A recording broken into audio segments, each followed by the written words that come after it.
Welcome to the Geek's Attic. This is a Star Wars Legends book review of Darth Bane, Rule of Two.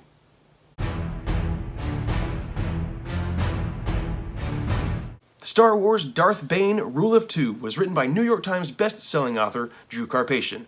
Now, this novel is the 10th event on the Legends novel timeline. It takes place in the Old Republic era and also serves as book 2 in the Darth Bane trilogy. The tale takes place roughly 990 years before A New Hope. Before I continue with the summary, I do want to say that this will have potential spoilers for book 1. So if you haven't read book 1, please go read it, and then read book 2, then watch the review. Darth Bane has destroyed the Brotherhood of Darkness. The Sith are done. Now the quest to destroy the Jedi and rule the galaxy has begun. Darth Bane now has an apprentice after successfully wiping out the Sith. This reformed the Sith back to its original order, one with the power and one to crave it. Bane discovers a book with the tomb location of an ancient Sith, Freedom Nad, and will seek it out with the hope of finding a holocron. The holocron is a device that captures the essence of its creator, used to pass on knowledge. Now Bane will go alone, leaving behind his apprentice. In his quest, Bane becomes the host of a strange parasite called the Orbalisk, and it feeds on the dark side. But it produces an enzyme that produces strength and increases the flow of the dark side. So these hard-shelled parasites cannot be removed. However, their exoskeleton is an incredible armor. The name of Bane's apprentice is Zannah, and she is left on Ruusan by herself as Bane begins his research. Now she must find a way to meet up with him on another world.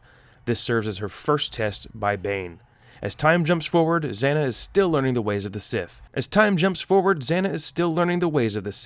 While a link from her past tempts her to turn from the dark side. The time for her to seek out her apprentice is near. Through her adventures, she has infiltrated a rebellious cell against the Republic. It is through this group she discovers a Force sensitive who she may find useful. The rebel cell that Zannah has infiltrated attacks a government official who is guarded by the Jedi named Johan. Johan eventually discovers that the Sith are actually still in the galaxy because they were thought to be extinct.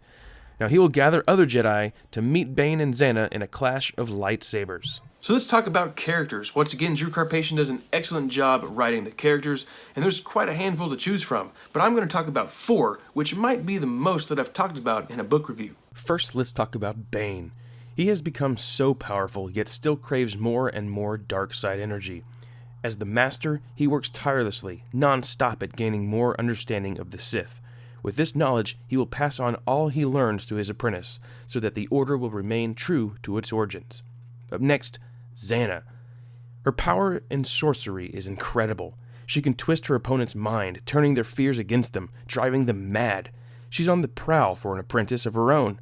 It's been quite a challenge to find the right candidate. She's loyal to her master, Darth Bane, absorbing as much knowledge and skill she can before she will eventually dismantle Darth Bane from his position. Up next is Johan. He is the Padawan of Jedi Master Hoth. He served with his master in the fight against the Sith, as a Jedi soldier in the Army of Light. Johan can be temperamental at times, causing others to remind him often to take it easy. He's brave yet vengeful, and will find his way to be face to face with the Sith. And finally, Dervit. He is the temptation of Zannah. He's the link to her past, to her childhood. He's persistent in his pleading to Zannah to go back to the light.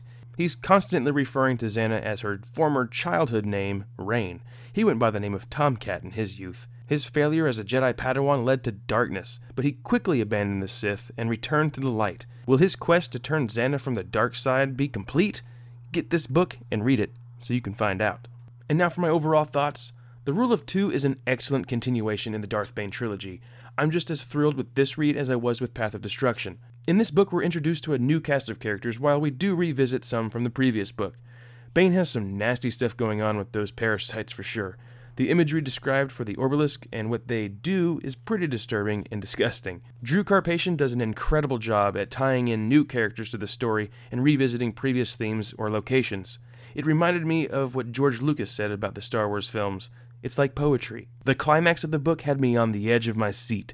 The drama and the thrills can cause chaotic reading and rereading. Darth Bane's views on equality are pretty much real-world, politically incorrect. I love it. In this book, Bane has a quote on equality, and it is so spot on I had to copy it down in a notebook.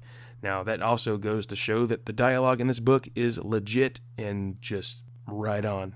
So do I recommend that you read Star Wars Darth Bane Rule of Two? Absolutely yes. Drew Karpyshyn, one of the best Star Wars writers that I've read so far. But you got to read book 1 first, Path of Destruction, then Rule of Two. So for the rating, I will give this book an A+.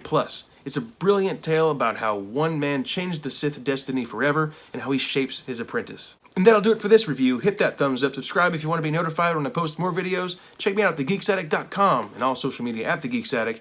And stay tuned for my book review of Star Wars Darth Bane, Dynasty of Evil.